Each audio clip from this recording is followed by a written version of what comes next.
കോടിക്കണക്കിന് രൂപയുടെ വരുമാനമുള്ള ഒരു സംഘടനയാണ് നമ്മുടെ സംഘടന. ഫെഫ്ക എന്ന് പറയുന്നത് കോടിക്കണക്കിന് രൂപയുടെ ആസ്തിയുണ്ട്. അപ്പോൾ സ്വാഭാവികമായിട്ടും ഇതിൽ നിന്നും അങ്ങനെ ആരും ഒഴിഞ്ഞു പോകില്ല. ഒഴിഞ്ഞു പോയിട്ട് എന്താണ് നേട്ടം? ഒഴിഞ്ഞു പോയായിരുന്നെങ്കിൽ ഇവർക്ക് ഇവരുടെ കാര്യങ്ങളൊക്കെ നടക്കും. മറ്റുള്ളവർ ഇവരെ സപ്പോർട്ട് ചെയ്തിരിക്കും. നിങ്ങൾ എന്ത് ഇനി പറഞ്ഞല്ലോ വി ഉണ്ണികൃഷ്ണൻ നമ്മുടെ ജനറൽ സെക്രട്ടറി 16 വർഷമായി കടിച്ചു തൂക്കി കിടക്കുന്നത്. അയാളിന് എന്ത് തെറ്റ് ചെയ്താലും എന്ത് ചെറ്റത്തരം കാണിച്ചാലും എല്ലാവരും സപ്പോർട്ട് ചെയ്യണമല്ലാതെ ഒരാൾ പോലും അയാളത് നേരത്തെ ഒന്നും സംസാരിക്കില്ല. സംസാരിച്ചാൽ അവൻ പിറ്റേന്ന് രാവിലെ അച്ചടക്ക നടപടിക്ക് പുറത്താവും. അത് ഒരാളുടെ മാത്രം തീരുമാനമായിരിക്കും, അതൊരു ഗ്രൂപ്പ് ആയിരിക്കത്തില്ല. ഗ്രൂപ്പാണ്. പവർ ഗ്രൂപ്പ് എന്ന് പറയുന്നുണ്ടല്ലോ. അല്ല, ഈ പവർ ഗ്രൂപ്പ് എന്നൊക്കെ പറയുന്നത് ഞാൻ പറഞ്ഞുതരാം. ഇപ്പം അവരുടെ ഒരു കമ്മിറ്റി ഉണ്ടല്ലോ. ഇപ്പം നിലവിൽ ഇപ്പം ഞങ്ങളുടെ കമ്മിറ്റി എങ്ങനെയാണെന്ന് അറിയാമോ കൂടുന്നത്? ഞങ്ങളൊക്കെ തിരഞ്ഞെടുപ്പേ ഇല്ല ഞങ്ങൾക്ക്. അവരൊരു ഒരു 14 വരെ പേര് എഴുതിയിട്ടുണ്ട് വരുന്നു, അവിടെ ഇരുന്ന് കൈയടിക്കുന്നു വിടുന്നു, അത്രേ ഉള്ളൂ. സംഘടന തെരഞ്ഞെടുപ്പൊന്നുമില്ല, അത്രേ ഉള്ളൂ പരിപാടി. സംഘടന തെരഞ്ഞെടുപ്പൊന്നുമില്ല, ഇലക്ഷൻ അങ്ങനൊന്നുമില്ല. അവർ തന്നെ തീരുമാനിക്കുന്ന അവർ തന്നെ കൈയടിച്ച് പാസ്സാക്കും, അത്രേ ഉള്ളൂ.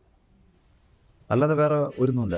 പിന്നെ അവരെന്ന് നമ്മൾ പറയുന്നുണ്ടല്ലോ, വി ഉണ്ണികൃഷ്ണൻ എന്ന് പറയുന്ന ഒരാളുടെ പേര് മാത്രമാണ് ഇപ്പൊ വന്നുകൊണ്ടിരിക്കുന്നത്. അല്ല, അതിലൊരു കാര്യം എന്ന് വെച്ചാലേ, ഇപ്പം ഞാൻ പറഞ്ഞില്ല, ഇപ്പം നമ്മളിപ്പോൾ നമ്മൾ പിണറായി മന്ത്രിസഭ എന്നല്ലേ പറയുള്ളൂ, അല്ലാതെ വേറെ ഏതെങ്കിലും മന്ത്രിമാരെ പേര് നമ്മൾ പറയും ഇല്ല. ദാറ്റ്സ് അത്രേ ഉള്ളൂ. അതാണ് പ്രശ്നം. അതായത് നമ്മൾ ഒരു കമ്മിറ്റി ഉണ്ടെങ്കിൽ കമ്മിറ്റിയിൽ മെയിൻ അധികാരത്തിലിരിക്കുന്ന ആൾക്കാരെയാണ് ഈ പവർ ഗ്രൂപ്പ്. അത്രേ ഉള്ളൂ. അതിൽ ഞാൻ പറഞ്ഞില്ലേ, അവർ എൻ്റെ ഒരു വോയിസ് ഉണ്ട്, ഞാൻ നിങ്ങൾക്ക് അയച്ചു തരാം. അതിൽ ഞങ്ങളുടെ കമ്മിറ്റി കൂടിയ മിനിറ്റ്സിൽ വായിക്കുന്നുണ്ട്. ബി ഉണ്ണികൃഷ്ണനും വർക്കിംഗ് കമ്മിറ്റി ചെയർമാൻ സോഹൻ സീനുലാലും കൂടെ അറിഞ്ഞിട്ട് അവരുടെ അടുത്ത് പറഞ്ഞതെന്ന് വെച്ച് കഴിഞ്ഞാൽ അയാളെ സംഘടനയിൽ നിന്ന് മാറ്റാൻ പറഞ്ഞു. അങ്ങനെ ആ തീരുമാനം കഴിച്ചിരിക്കണം. വായിച്ചതാ, ഞാൻ തരാം വെച്ച്. അപ്പോൾ അവരുടെ അറിവോട് കൂടി എല്ലാം ചെയ്യുള്ളൂ. ഈ പറഞ്ഞ ബി ഉണ്ണികൃഷ്ണനും സോഹൻ സീനുലാല് അവിടെ കുറേ പേരുണ്ട്. പേര് പറഞ്ഞ് വെറുതെ നമ്മൾ അവർക്കൊരു ഹൈപ്പ് കൊടുക്കണമെന്ന് വിചാരിച്ചിട്ടാണ്. കാരണം അവരെയൊന്നും വേറെ പുറത്ത് ഒരാൾക്കും അറിയില്ല. അറിയായിരിക്കും, ഇപ്പം നമ്മളൊക്കെ കുഞ്ഞു കുഞ്ഞു ആൾക്കാരാണ്, പക്ഷെ അവരൊക്കെ അറിയായിരിക്കും. പക്ഷെ അവരെയൊന്നും ആരും പുറമേ നമ്മൾ നിന്ന് കാണുന്ന ആൾക്കാരല്ല അകത്ത് വരുമ്പോൾ.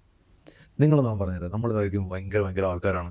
സിനിമയിലൊക്കെ നമ്മൾ ഭയങ്കര സംഭവമായിട്ട് കാണുന്ന ആൾക്കാരുണ്ട്. ആർട്ടിസ്റ്റുകളെ കാഴ്ചയെല്ലാം പറഞ്ഞാൽ ഈ ഡയറക്ടർമാർ അവരെയൊക്കെ നമ്മൾ പറയില്ലേ, അവർക്ക് ഭയങ്കര കിള്ളങ്ങളാണെന്ന് പറയും. ഒന്നുമില്ല, ഇവന്മാരൊക്കെ വർക്ക് ചെയ്യുന്ന സമയത്തൊക്കെ അവരെ കൂടെ നിൽക്കണവരെയൊക്കെ ടോർച്ചർ ചെയ്ത് കൊന്നുകളയും. അവരൊക്കെ അസിസ്റ്റൻറ്റിനെയൊക്കെ വിളിച്ച് മാറി നിർത്തിയിട്ടൊക്കെ ചോദിക്കണം. അപ്പോൾ അവർ പറയും എന്തോരം ടോർച്ചറിങ് ആണ് നമ്മൾ.